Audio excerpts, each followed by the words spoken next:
dalam masalah pembagian waris, Allah Ta'ala yang menentukan. Bukan kalian. Sehingga tidak bisa berdasarkan selera kalian. Tapi ikuti petunjuk yang Allah berikan. Kenapa? Allah tegaskan. Kalian itu nggak tahu. Di antara keluarga kalian yang memberikan banyak manfaat bagi kalian itu siapa? Kalian nggak tahu. Apakah bapak kalian, anak kalian, saudara kalian, atau siapa? Kalian nggak tahu. Maka ikuti saja sebagaimana yang telah Allah tetapkan. Assalamualaikum warahmatullahi wabarakatuh.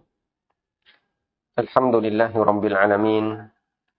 Wabihi nasta'inu ala umurid dunya wad din. Wa ashhadu an la ilaha illallah wahdahu la syarika lah. Wa ashhadu anna Muhammadan abduhu wa rasuluh. Allahumma salli wa sallim ala sayyidil mursalin nabiyina wa maulana Muhammadin wa ala alihi wa sahbihi ajma'in. Jamaah yang dimuliakan Allah Subhanahu wa taala, kita memohon kepada Allah Subhanahu wa taala pertolongan agar bisa mendapatkan ilmu yang bermanfaat dan menghasilkan amal yang saleh dari ilmu yang kita pelajari. Allahumma anfa'na bima 'allamtana wa 'allimna ma yanfa'una warzuqna ilma.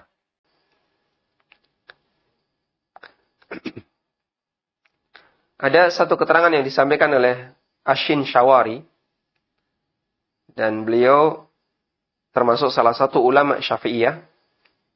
Nama asli beliau adalah Abdullah bin Muhammad Ashin Shawari, salah satu ulama Syafi'iyah yang memiliki banyak perhatian dalam masalah ilmu faraid dan matematika.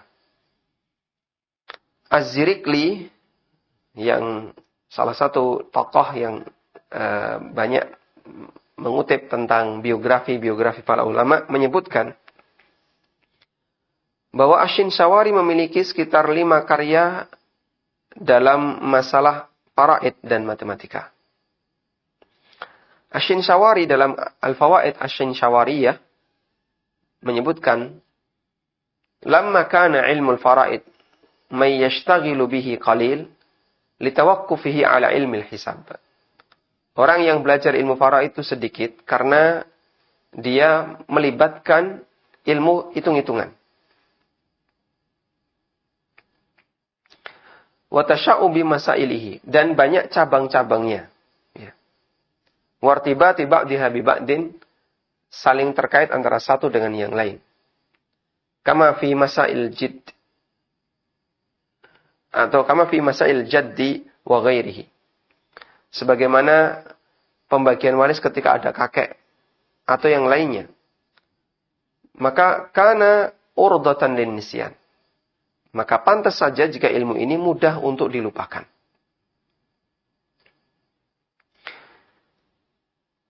Fali ajli hadza hatha sallallahu alaihi wasallam ala ta'allumihi wa ta'limihi.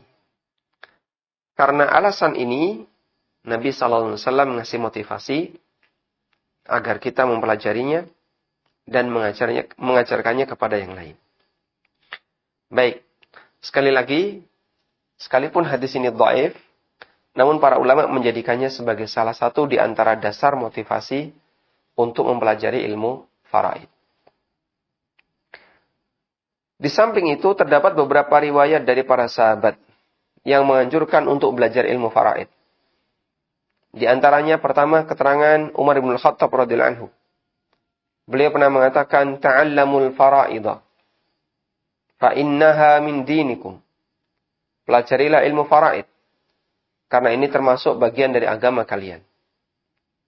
Dalam riwayat yang lain, Umar mengatakan, "Ta'allamul fara'idha wan nahwa was sunnah kama tata'allamul Qur'an."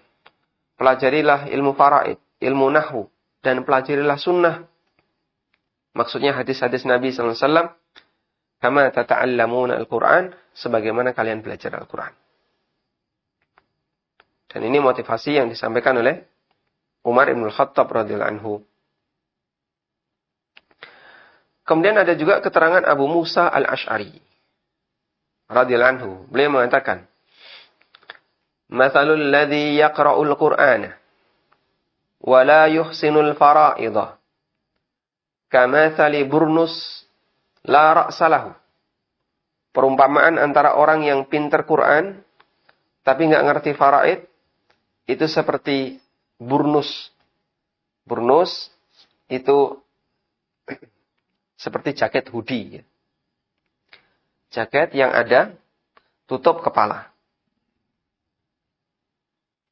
Seperti burnus yang tidak punya tutup kepala. Jadinya tetap bisa dipakai, namun kurang sempurna. Karena tutup kepalanya tidak ada. Wallahu a'lam. Semoga motivasi ini bisa mendorong kita untuk lebih serius dalam mempelajari ilmu waris. Meskipun kembali lagi tadi, bahwa di antara ilmu yang banyak orang kurang berminat dalam mempelajarinya adalah ilmu faraid. Dan pertimbangannya karena ilmu ini banyak melibatkan antara satu dengan yang lain, saling berkaitan. Dan yang kedua melibatkan perhitungan. Baik, selanjutnya kita akan mempelajari tentang pengertian ilmu waris. Dalam bahasa Arab, warisan disebut dengan al-irthu. Al-irthu. Yang artinya adalah peninggalan orang dahulu yang diterima oleh masyarakat generasi setelahnya. Peninggalan orang dulu yang diterima oleh masyarakat generasi setelahnya. Sehingga dalam makna bahasa, warisan bisa bentuknya harta, bisa juga bentuknya budaya. Bahkan sampai budaya itu juga bagian dari warisan. Termasuk juga ajaran dan ilmu. Ajaran, ilmu, itu juga bagian dari warisan. Sehingga objek warisan itu ada yang fisik, ada yang non-fisik. Yang fisik seperti harta, properti, dan seterusnya. Yang non-fisik, ya, ajaran, ilmu, termasuk juga budaya. Allah berfirman menceritakan tentang Nabi Daud dan Sulaiman alaihimassalatu wassalam. Allah berfirman, wa waritha Sulaimanu Daud. Sulaiman mendapatkan warisan dari ayahnya, yaitu Daud. Para ulama menegaskan bahwa warisan yang dimaksud dalam ayat ini bukan warisan harta. Tapi warisan yang dimaksud dalam ayat ini adalah warisan ilmu dan kenabian. Termasuk juga kerajaan. Karena yang mendapatkan warisan dari kerajaannya Daud adalah Sulaiman alaihissalatu wassalam. Ibnul Jauzi menjelaskan ayat di atas dan beliau mengatakan, warisa an-nubuwata wa ilmahu wa mulkahu wa kana li Daud 19 dzakaran fa khussa Sulaimanu bidzalika walau kanat warathatu malin lakana jami'u auladihi fiha sawa. Kata Ibnul Jauzi, makna firman Allah wa waritha Sulaimanu Daud, Sulaiman mendapatkan warisan dari Daud, maksudnya adalah Sulaiman mendapatkan warisan dari Daud berupa kenabian, ilmunya, dan kerajaannya. Dan warisan kerajaan itu tidak tercela. Karena Daud punya banyak anak, disebutkan oleh Ibnul Jauzi, Nabi Daud punya 19 anak laki-laki. Beliau punya 19 anak laki-laki. Dan istrinya banyak. Nabi Daud alaihissalatu wassalam punya 19 anak laki-laki. Nggak mungkin jadi raja semuanya setelah beliau meninggal. Maka siapa yang jadi raja pasca Daud, berarti dia mendapatkan warisan kerajaan dari Daud. Sehingga di sini dikhususkan hanya disebut Sulaiman. Kenapa? Karena dia mendapatkan warisan yang tidak dimiliki oleh saudara-saudaranya yang lain. Itulah warisan kenabian, kerajaan, dan ilmu. Andaikan warisannya berupa harta, tentu semua anak Daud juga memiliki warisan yang sama sebagaimana Sulaiman. Sehingga kenapa dikhususkan Sulaiman? Padahal anak Daud yang lain juga dapat. Nggak ada sisi istimewanya. Makanya jamaah, yang lebih penting dari peninggalan orang tua bukan harta. Tapi yang lebih penting adalah ajaran dan ilmu yang disampaikan oleh orang tua kepada anaknya. Karena kalau warisan yang paling penting adalah harta, orang kafir pun meninggalkan harta. Nggak ada bedanya antara muslim dengan kafir. Ada yang lebih tinggi lagi.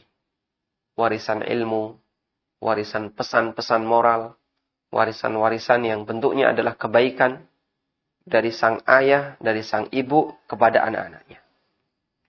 Itulah warisan yang derajatnya lebih tinggi. Dan itulah warisannya Nabi. Sehingga Nabi Muhammad SAW menyebutkan, Inna ma'syaral anbiya lam yuwarrithu dinaran wala dirhama. Innama warrathul ilma. Para nabi itu tidak meninggalkan warisan dinar maupun dirham, namun nabi itu meninggalkan warisan ilmu. Sehingga kalau kita ingin menjadi orang yang mati meninggalkan warisan ilmu, maka ajarkan ilmu kepada masyarakat sebisanya. Sesuai dengan kemampuan dan ilmu yang Allah berikan kepada kita. Tayyib jamaah, itulah warisan yang derajatnya lebih tinggi. Dibandingkan sebatas warisan harta. Keterangan yang semisal juga disampaikan oleh Ibnu Katsir. Ketika beliau menjelaskan tentang makna firman Allah, wa waritha Sulaimanu Dawud, Ibnu Katsir mengatakan, ay fil mulki wan nubuwah. Maksudnya adalah Daud meninggalkan warisan kerajaan dan kenabian. Walaysal muradu warathatal mal. Dan bukan maksudnya warisan harta. Lau kana kadzalik, karena jika maksudnya warisan harta, lam yakhussa Sulaiman wahdahu min baini sairi auladi Daud. Maka Allah tentu tidak akan menyebutkan Sulaiman saja, sementara Allah tidak menyebutkan anak-anaknya Daud yang lain. Nah, kemudian Nabi SAW bersabda bahwa para nabi tidak meninggalkan warisan dalam bentuk harta. Namun beliau meninggalkan warisan dalam bentuk ilmu. Peninggalannya Nabi dalam bentuk ilmu. Baik yang bentuknya ucapan, budi pekerti yang baik dalam perbuatan, sunnah-sunnah sehari-hari, yang itu disampaikan oleh para ulama dari generasi ke generasi, hingga terkodifikasi dalam buku, dan kita bisa membacanya dengan nyaman. Dalam hadis dari Abu Darda radhiyallahu anhu, Nabi SAW bersabda, Innal ulama'a warathatul anbiya'i, wa innal anbiya'a lam yuwarrithu dinaran wala dirhama. Innama warrathul ilma. Faman akhadahu akhadha bihadzin wafir. Sesungguhnya ulama adalah ahli warisnya para nabi. Masya Allah. Berarti kalau bukan ulama, bukan ahli waris para nabi. Sehingga jika kita ingin disebut sebagai ahli waris para nabi, maka berusahalah untuk menjadi ulama. Masya Allah Pak, berat sekali. Ya berusaha sebisanya. Dalam arti, kita mengambil ilmu Nabi SAW melalui hadis-hadis beliau, keterangan-keterangan beliau, semampu yang bisa kita lakukan. Sehingga dengan itu, kita punya jatah sebagian warisannya. Karena Nabi tidak meninggalkan warisan dinar maupun dirham. Semua hartanya disedekahkan. Innama warathul ilma. Beliau meninggalkan warisan ilmu. Karena itu siapa yang mengambil ilmu, akhadha bihadzin wafir. Maka dia berarti mengambil jatah yang banyak. Tayyib. Begini. Kita mengenal satu teori, dan itu teori umum ya. Tidak hanya berlaku dalam kajian ilmu waris dalam syariat Islam, termasuk juga ilmu waris secara budaya dan adat istiadat masyarakat. Siapakah orang yang paling banyak mendapatkan jatah warisan? Jawabannya adalah orang yang paling dekat hubungannya dengan mayit. Begitu ya? Saya ulang. Siapakah orang yang paling banyak mendapatkan jatah warisan? Kita sepakat jawabannya, orang yang paling dekat dengan mayit. Dan teori ini tidak hanya berlaku dalam ilmu syariat, juga berlaku dalam ilmu umum atau pembagian warisan umum. Misalnya, dalam hukum adat, orang yang paling banyak dapat warisan adalah yang paling dekat dengan mayit. Demikian pula dalam aturan agama yang lain. Meskipun mereka tidak mendapatkan bimbingan syariat, tapi mereka memahami. Orang yang paling dekat, orang yang paling banyak mendapatkan jatah warisan adalah orang yang paling dekat dengan mayit. Sebagian ulama mengatakan ketika menjelaskan hadis ini, bahwa orang yang paling dekat dengan Nabi SAW adalah ulama. Yang paham tentang sunnah beliau, paham tentang ilmu-ilmu yang beliau sampaikan. Yang paling dekat dengan Nabi SAW adalah ulama. Kenapa? Karena ulama paling banyak mendapatkan warisan dari Nabi Sallallahu Alaihi Wasallam. Karena itu, seperti yang dulu pernah kita sebutkan dalam cerita yang disebutkan oleh Ibnu Battal dalam syarah Sahih Bukhari. Ibnu Battal bercerita tentang seorang pemuda yang meninggal di zaman Imam Malik. Dan dia seorang pemuda yang talibul ilmi, yang rajin belajar ilmu agama. Lalu pemuda ini meninggal di saat beliau sedang semangat-semangatnya mempelajari ilmu agama.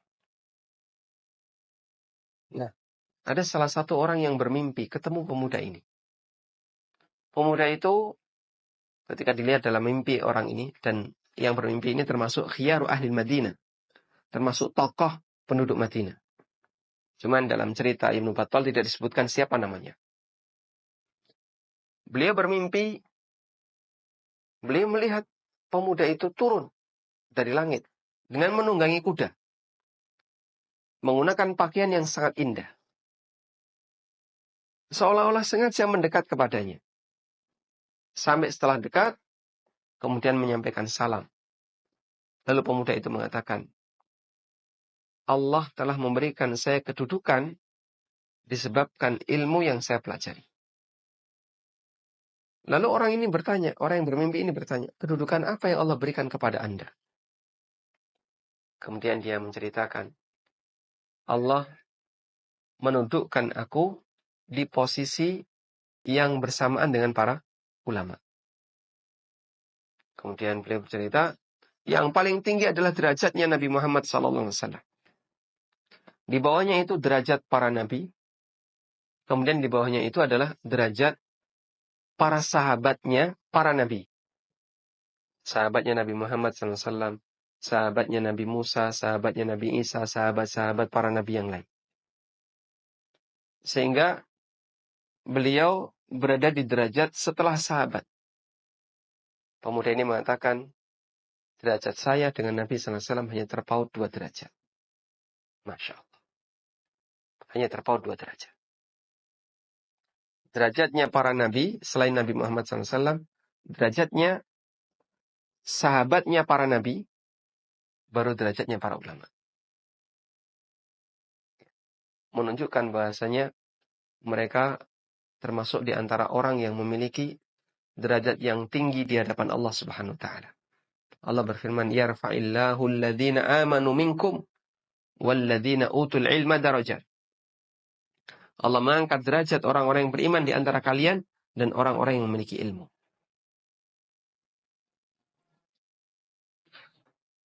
Baik, selanjutnya kita kembali kepada pengertian ilmu waris. Dalam perjalanannya, makna bahasa kata warisan mengalami penyempitan. Di situ bukan M ya, tapi P. Mengalami penyempitan. Sehingga yang dulu mencakup ya, untuk penyebutan dengan makna yang lebih luas, namun saat ini istilah ilmu waris hanya digunakan untuk menyebut peninggalan berupa harta. Berangkat dari sinilah pembahasan ilmu waris hanya dikhususkan untuk warisan dalam bentuk harta, bukan ilmu maupun budaya. Baik, sehingga mengalami penyempitan makna. Sekarang kita akan lihat, lalu apa perbedaan istilah ilmu waris dengan ilmu faraid? Setelah mengalami penyempitan makna, istilah ilmu waris hanya dikhususkan pada pembahasan untuk peninggalan berupa harta. Selanjutnya kita akan pahami makna ilmu waris. Sebagian ulama memberikan definisi ilmu waris, al-ilmu biqismatil mawarith fiqhan wa hisaban. Ilmu yang membahas tentang pembagian harta warisan, baik dari sisi fikih maupun dari sisi perhitungan. Tayyib. Yes.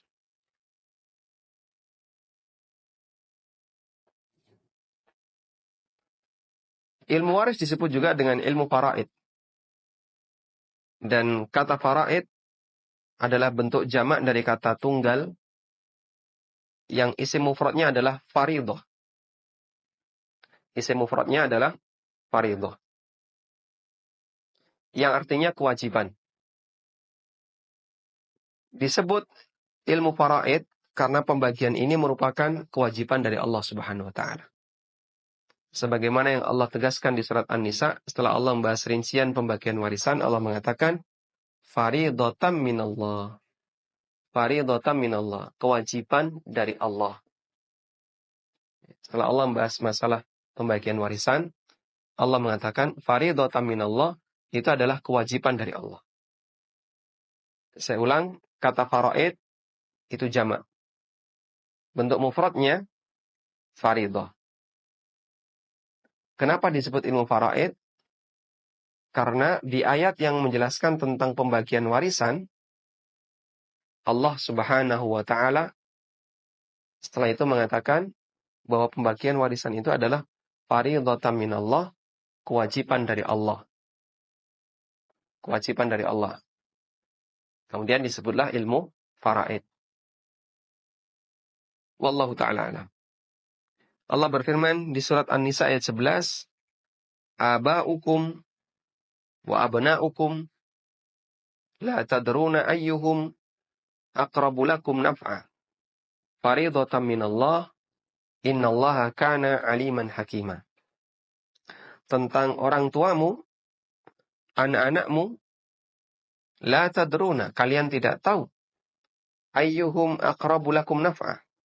Siapakah di antara mereka yang lebih dekat manfaatnya bagimu? Artinya apa? Dalam masalah pembagian waris, Allah Ta'ala yang menentukan. Bukan kalian. Sehingga tidak bisa berdasarkan selera kalian. Tapi ikuti petunjuk yang Allah berikan. Kenapa? Allah tegaskan. Kalian itu nggak tahu. Di antara keluarga kalian yang memberikan banyak manfaat bagi kalian itu siapa? Kalian nggak tahu. Apakah bapak kalian, anak kalian, saudara kalian, atau siapa? Kalian nggak tahu. Maka ikuti saja sebagaimana yang telah Allah tetapkan. Kemudian Allah tegaskan, faridatan minallah. Itu merupakan kewajiban dari Allah Ta'ala. Innallaha kana aliman hakima. Sesungguhnya Allah dat yang maha aliman, maha mengetahui, hakiman lagi maha bijaksana.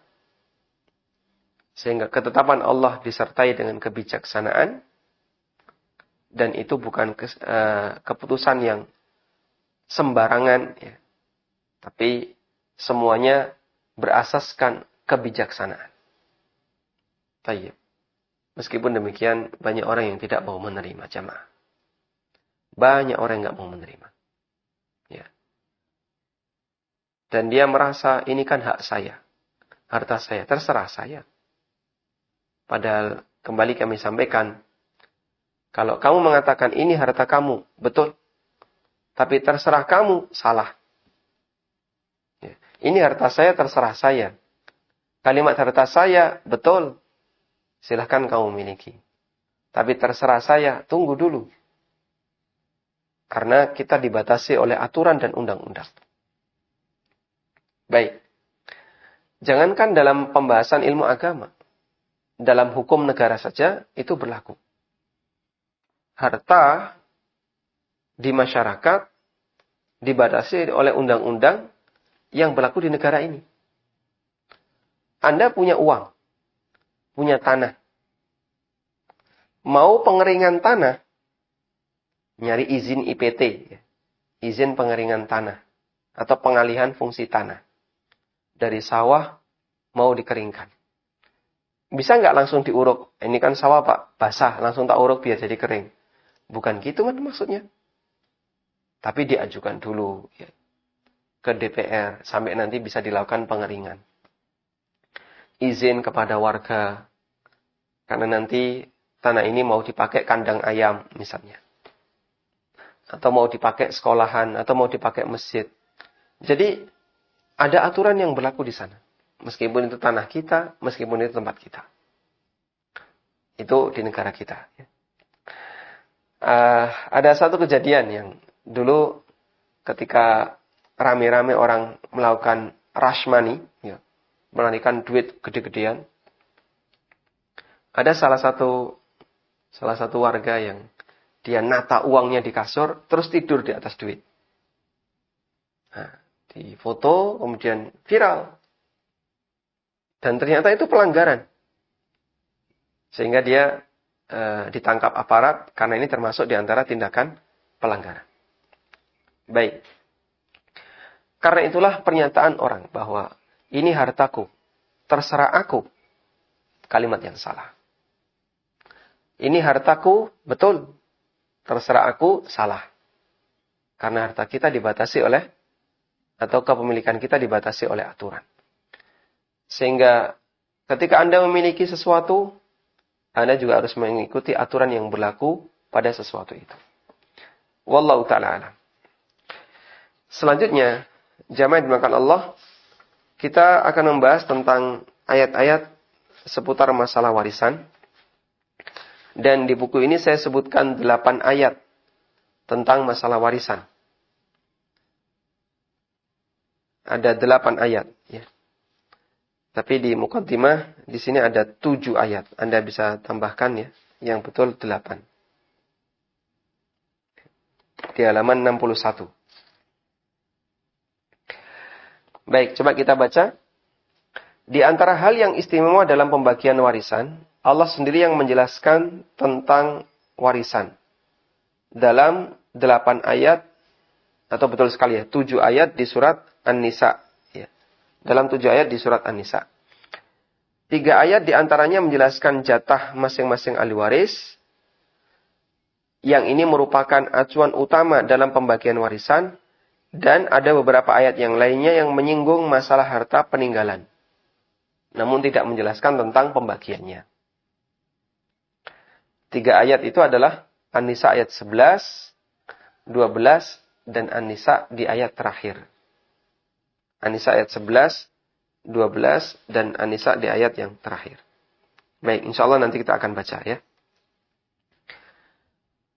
Kemudian berikutnya kita akan membaca firman Allah di surat Al-Baqarah ayat 180.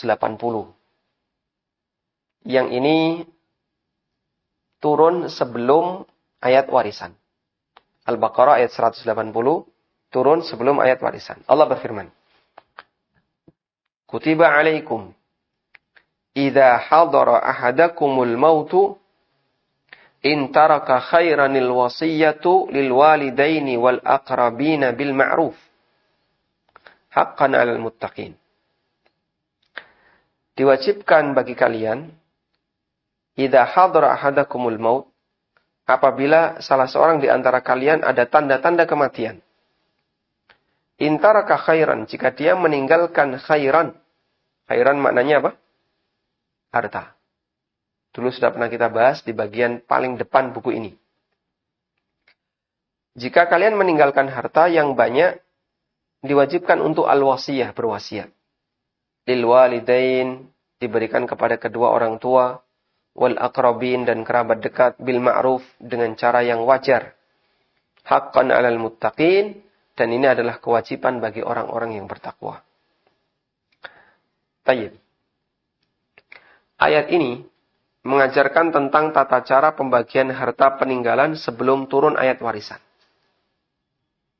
Sehingga dulu sebelum turun ayat warisan, orang ketika mau meninggal, maka dia kumpulkan keluarganya. Dia kumpulkan anak-anaknya. Dia kumpulkan kerabatnya, istrinya, termasuk orang tuanya, jika masih hidup. Lalu dia sendiri yang bagi.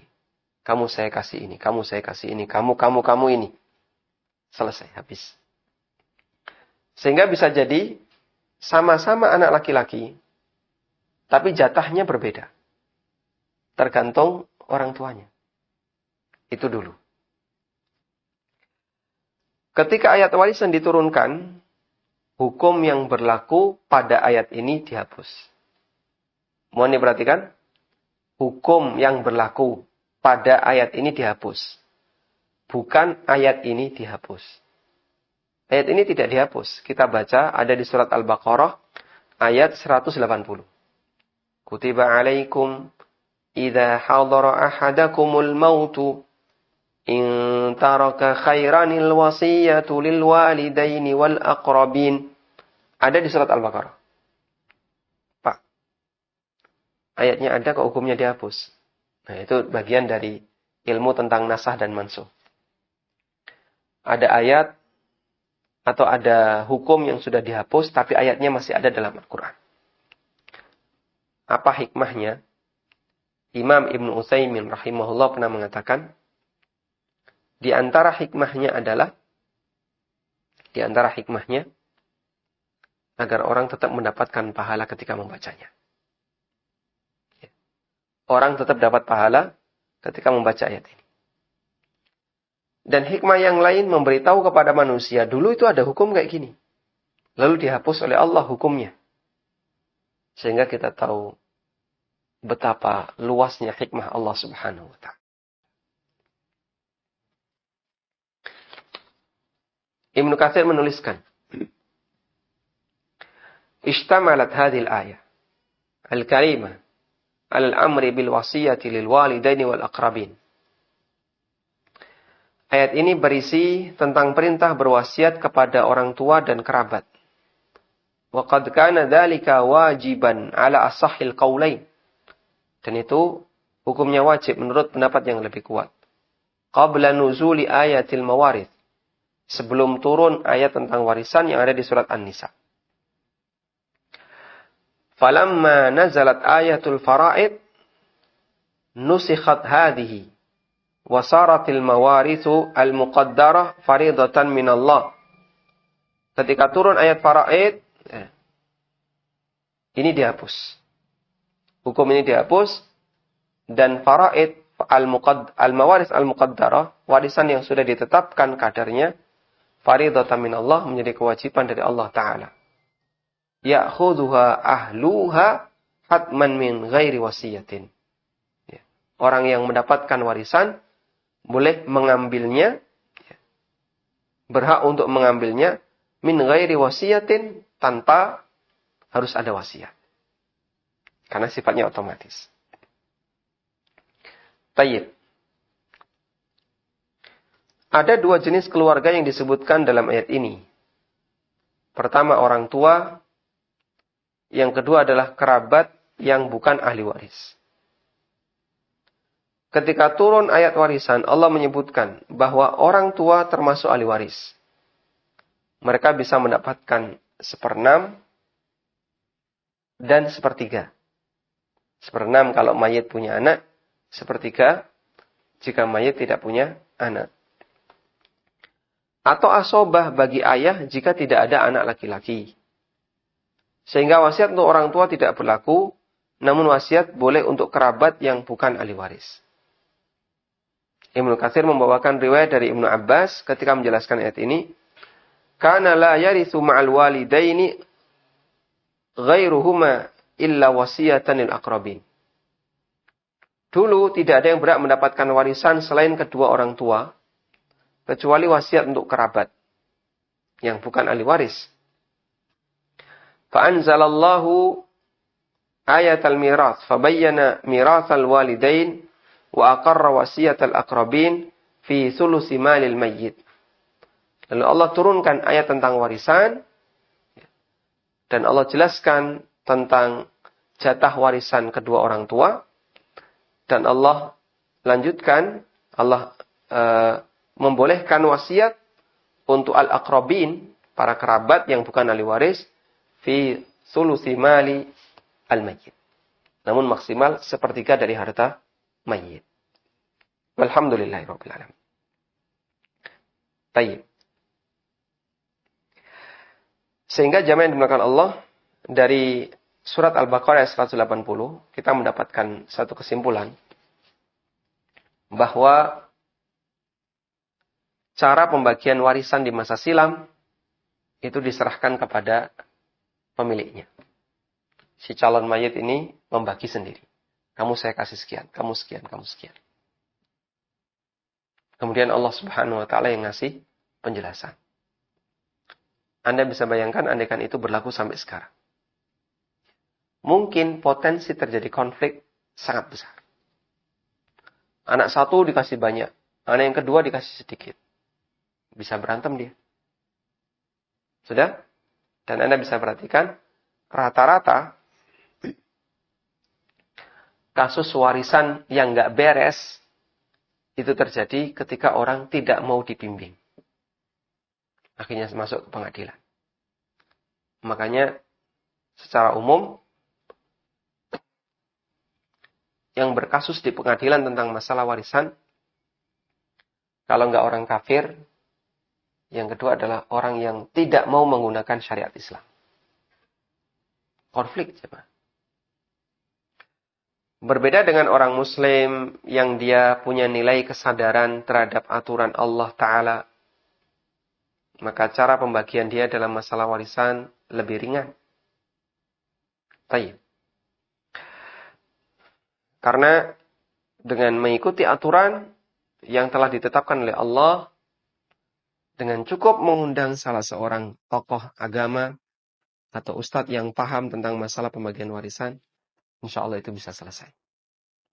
Tidak perlu keluar biaya besar, tidak perlu keluar tenaga yang besar.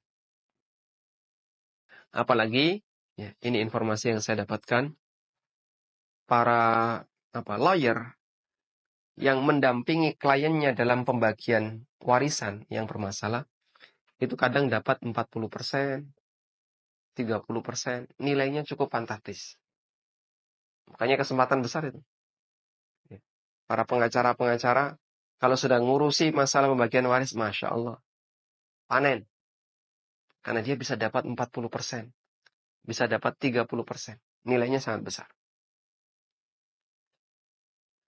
Kemudian yang kedua, firman Allah Ta'ala di surat An-Nisa ayat 7. Allah berfirman, "Lirrijali nasibum mimma tarakal walidani wal aqrabun. Walin nisa'i nasibum mimma tarakal walidani wal aqrabun. Mimma qalla minhu aw kathur. Nasiban mafruḍa."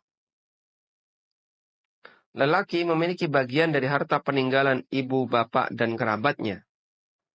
Dan wanita juga memiliki bagian peninggalan dari harta ibu, bapak, dan kerabatnya. Sehingga sama. Lelaki dapat, wanita juga dapat. Mimma qalla minhu aw kathur. Baik sedikit maupun banyak. Faridatan aw kathura nasiban mafruḍa. Menurut jatah yang telah ditetapkan.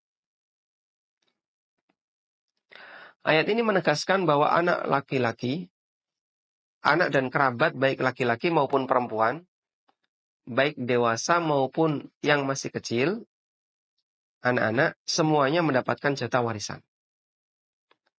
Hanya saja aturannya global. Allah tidak ngasih rincian. Meskipun tidak ada, ya, dan ini aturan global, tidak ada penjelasan berapa jatah masing-masing. Baik, karena itu ayat ini membatalkan prinsip jahiliyah. Sebagaimana keterangan Ibnu Katsir, di mana mereka hanya membagi atau memberikan jatah warisan kepada lelaki dewasa. Sementara anak-anak dan perempuan tidak mendapatkan jatah warisan. Dan itu prinsipnya orang jahiliyah. Lalu Allah bantah, yang laki-laki dapat warisan, perempuan juga dapat warisan. Tanpa membedakan usia. Baik dewasa maupun masih anak. Wallahu ta'ala alam. Walhamdulillahi rabbil alamin. Dan kita masih menyisakan beberapa ayat yang lain yang berbicara seputar masalah warisan. Insya Allah akan kita bahas di pertemuan berikutnya. Dan kami sarankan Anda bisa baca-baca dulu untuk mempertebal iman kita akan kesempurnaan firman Allah Ta'ala, aturan Allah yang Allah firmankan dalam Al-Quran. Wa sallallahu ala nabiyyina Muhammadin wa ala alihi wa sahbihi wa sallam. Wa akhiru da'wana alhamdulillahi rabbil alamin.